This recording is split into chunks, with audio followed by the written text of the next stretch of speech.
First question for Hillary Clinton, where in the hell were the Marines? Now,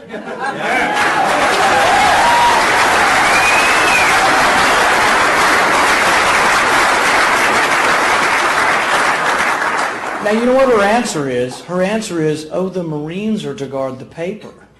And I said, look, I know a lot of Marines, and I think they can do more than guard paper.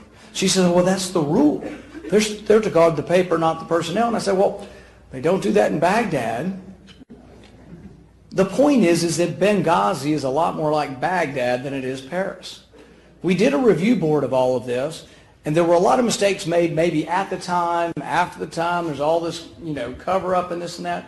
But what's always been most important to me is what happened in the 6 months leading up to this. Because there's no excuse in the 6 months leading up to this when your people on the ground, military people and State Department people, are asking for more help. They're asking for security. They're pleading for security, and they got nothing. It was inexcusable. It was a dereliction of duty, and it should preclude her from holding higher office.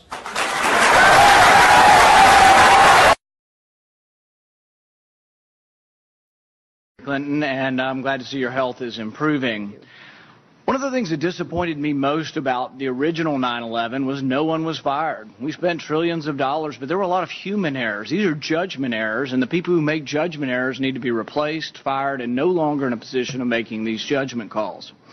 So we have a review board. Review board finds 64 different things that we can change. A lot of them are common sense and should be done, but the question is, it's a failure of leadership that they weren't done in advance, and 4 lives were cost because of this. I'm glad that you're accepting responsibility.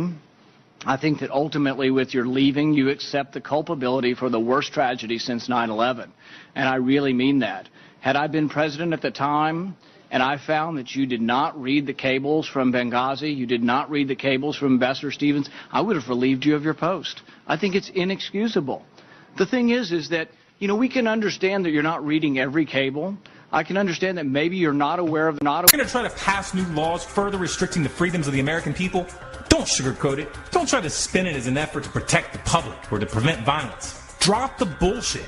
Just come right out and tell us how it is. Just for once, I'd like to see you stand up in front of that camera and admit that you view yourself as above the law, and that violence is a political tool that you use at your discretion and condemn at your convenience, and that human life in your world is only as sacred as the words running across your teleprompter. In the meantime, please, spare us the theatrics.